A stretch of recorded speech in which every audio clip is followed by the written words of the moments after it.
வணக்கம் மக்களே. வணக்கம். சரி, வீடியோவில் வந்து நாங்கள் வந்து காட்டணும் இல்லையா, சிக்கன் வாங்கிட்டு வந்திருக்கோன்னு. இப்போ அதை வந்து சமைக்க போகிறோம். எப்படிலாம் சமைக்கிறோன்னு பார்க்க ஆரம்பிச்சிடலாம்.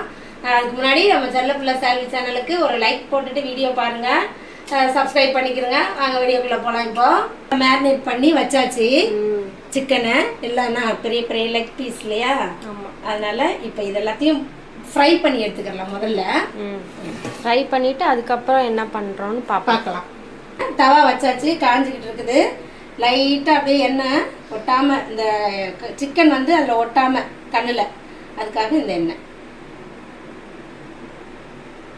சரி,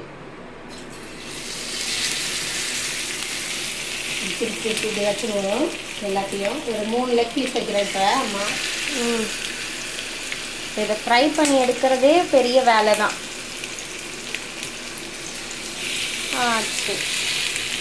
வச்சுருவோம். ஓகே, அவ்வளோதான். இது நல்லா எல்லாத்தையும் ஃப்ரை பண்ணணும். ஓகேவா? ஃப்ரை பண்ணி எடுத்துட்டு பார்க்கலாம். சிக்கனை திருப்பி போட்டலாம்.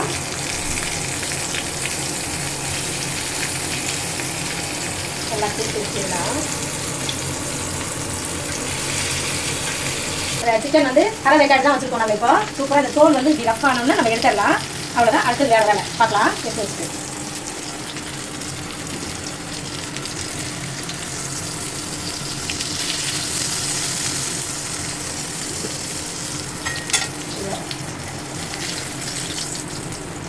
எண்ணெய் நல்லா வச்சுட்டு இப்போ அடுத்தது போட்டுக்கலாம். எல்லாத்தையும் நம்ம நல்லா வறுத்து எடுத்தாச்சு. நல்லானா அரை வேக்காடு தான் வறுத்து எடுத்தாச்சு. இப்போ அடுத்து என்ன பண்ணலான்னு பார்க்கலாம். சிக்கன் வறுத்து எடுத்து வச்சிட்டோம் இல்லையா, இப்போ என்ன பண்ண போறோம் தெரியுமா? தந்தூரி குழம்பு வைக்க போறோம். சிக்கன் தந்தூரி குழம்பு. அதுக்கு செக்கில் ஆட்டின சுத்தமான நல்லெண்ணெயை ஊற்றிக்கிற போறோம். ஓகே, சட்டி நல்லா காஞ்சிருச்சு. நம்ம எண்ணெயை சேர்த்துக்கலாம். வாசனை பொருள் என்னென்ன இருக்கு பார்த்தா, 2 ஸ்பூன் சோம்பு, 1 ஸ்பூன் சீரகம், மிளகு ஒரு 1/4 ஸ்பூனு, ஒரே ஒரு இலை பிரிஞ்சி இலை, அப்புறம் வந்து பட்டை. முதல்ல பட்டையை சொல்லி, பட்டை ஒரு 3 துண்டு, கல்பாசி ஒரு 10 கிராம் எடுத்து வச்சிருக்கேன். ஆமா, சாதி பத்திரியா மராட்டி முக்கா. சாதி பத்திரி ஒரு 1.5 பீஸ் நல்லா முழுசா எடுத்துக்கிட்டாச்சு. அப்புறம் ஏலக்காய் ஒரு 3 பீஸ், கிராம்பு ஒரு 5-6 எல்லாம் இருக்கு, மொத்தமா இருக்கு. இப்ப என்ன காஞ்ச உடனே நம்ம சேர்த்துக்கலாம். அது அப்படியே எல்லாத்தையும் ஒன்னா சேர்த்துடலாம். இப்ப நம்ம இதுவும் என் பையனோட ரெசிபி தான், அவர் சொல்லி தராரு, நான் செய்யறேன். ஓகேயா? இப்ப நம்ம போட்ட வாசனை பொருள் எல்லாம் பொரிஞ்சுக்கிட்டு இருக்கு.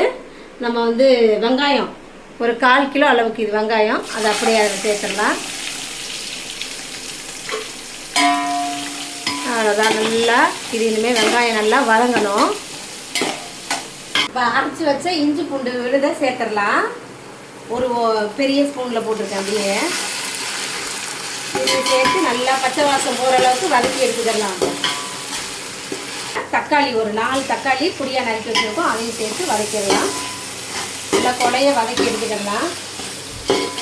மசாலா சேர்த்துடலாம். நான் வந்து கடையில் வாங்கினது வெறும் மிளகாத்தூள், சக்தி மிளகாத்தூள் தான் வாங்கி வச்சுருக்கேன். இதில் பாதி சேர்த்துடலாம். கரம் மசாலா ஒரு 2 ஸ்பூன் போடுறேன்.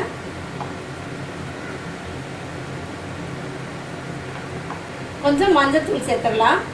இப்போது கலந்த மிளகாத்தூள் ஒரு 1/2 ஸ்பூன் போட்டுக்கிறேன். ஏன்னா வந்து இந்த தனியாத்தூள் வாசத்துக்காக அது எல்லாமே கலந்துருக்கு. கல்லுப்பு தேவையான அளவுக்கு சேர்த்துடலாம். எல்லாத்தையும் சேர்த்து நல்லா வதக்கிடலாம். பச்சை வாசம் போகிற அளவுக்கு வதக்கிக்கலாம். இப்போ எண்ணெயெல்லாம் சூப்பராக பிரிஞ்சு வந்துருச்சு. நம்ம வந்து நல்லா கிளறி விட்டுட்டு தண்ணி சேர்த்துக்கலாம். சூப்பராக இருக்குது பார்க்கவே. தேவையான அளவுக்கு குழம்பு, நமக்கு கிரேவி எவ்வளோக்கு வேணுமோ அந்த அளவுக்கு நம்ம தண்ணி சேர்த்துக்கலாம். கம்மியாக வச்சு சாப்பிடணும். இப்போ இது நல்லா கொதிக்கட்டும். இதில் இன்னும் கொஞ்சம் கூட தண்ணி ஊற்றிக்கலாம். கொதிக்கையில் நம்ம வந்து வறுத்து வச்சுருக்கிற சிக்கனை சேர்க்கணும். கொதிக்கும் போது ஒரு சின்ன சைஸில் ஒரு லெமனை புழிஞ்சுக்கிடலாம். முழுசாக பாதியாக கட் பண்ணிட்டேன், ஆனால் 2 பாதியமும் புழிஞ்சு எடுத்துடலாம்.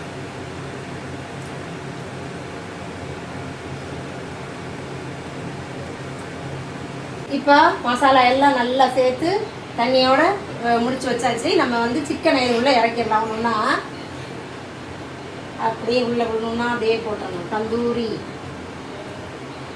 தந்தூரி கிரேவி. நான் குழம்புன்ட்டேன், கிரேவியா என் பையன் சொன்னான். எல்லாத்தையும் அப்படியே இறக்கி மூடியை போட்டு வேக விட்டுறலாம்.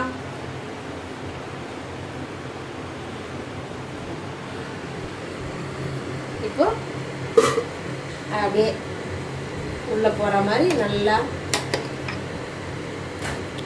ப்ரெஸ் பண்ணி உள்ளே அமுக்கி விட்டுருங்க எல்லாத்தையும். அவ்வளோதான், ரொம்பலாம் இருக்கக்கூடாது. கிரேவியாக தெரியணும் இப்போ பார்க்குறதுக்கு. இப்போ எல்லாம் உள்ளே இறக்கியாச்சு. இதை மூடி போட்டு வேக விடணும். அதுக்கேற்ற மூடி நம்மக்கிட்ட இல்லை. இப்போ நான் என்ன பண்ண போகிறேன் தெரியுமா? இந்த பெரிய தாம்பூலத்தட்டை வச்சு டப்புனு மூடி வேக விட்டுறலாம். சூப்பர். தந்தூரி சிக்கன் குழம்பு, கிரேவி ரெண்டுமே ஒன்று தான். ரெடி ஆயிடுச்சு. நான் வந்து கொத்தமல்லியை நல்லா பொலன்னு உதுத்து விட்டு சூப்பராக ஆஃப் பண்ணிடுவோமா? ஓகே. தவையும் ரொம்ப கொதிக்குது. கரைச்சிக்கிட்டே இருக்குது. அவ்வளோதான், முடிஞ்சிச்சுப்பா.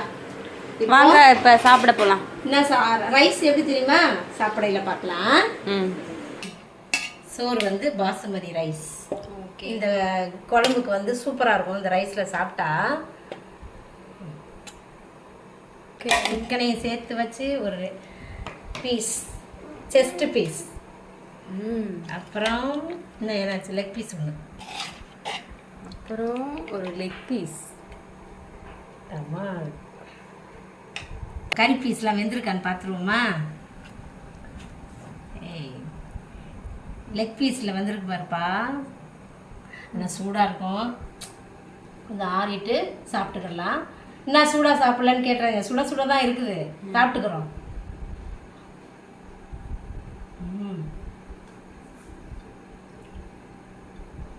வெந்திருக்குப்பா, சூப்பராக வெந்திருக்குப்பா, செம்ம டேஸ்ட்டாக இருக்குது. அடுத்த பீஸு செஸ்ட் பீஸில் பாரு கறியை இப்போ கையில் எடுத்துக்கிறேன்.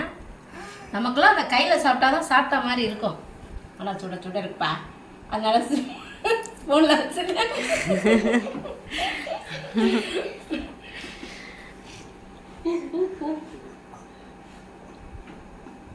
ஊத சொன்னா ஊஹூவா அம்மைய என்ன பண்ணுறதுன்னு தெரிலடாலே. அப்படியே பாசுமதி ரைஸில் இந்த குழம்புக்கும் அந்த ரைஸுக்கும் எப்படி இருக்கு பார்த்துடலாமா? அப்படி நீட்டாக இருப்பாரு அரிசி.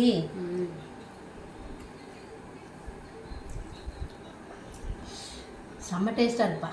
இறக்க இறங்கிட்டே இருக்கும் போல, வலுவலுன்னு சூப்பராக இருக்கும். அடுத்த வீடியோவில் பார்ப்போம். நம்ம இந்த ரெசிபி செஞ்சு பார்த்துட்டு ட்ரை பண்ணி பாருங்க, பார்த்துட்டு கமெண்ட்ஸில் சொல்லுங்க. நம்ம அடுத்த வீடியோவில் பார்ப்போம் வேறு ரெசிபியோட. பாய்.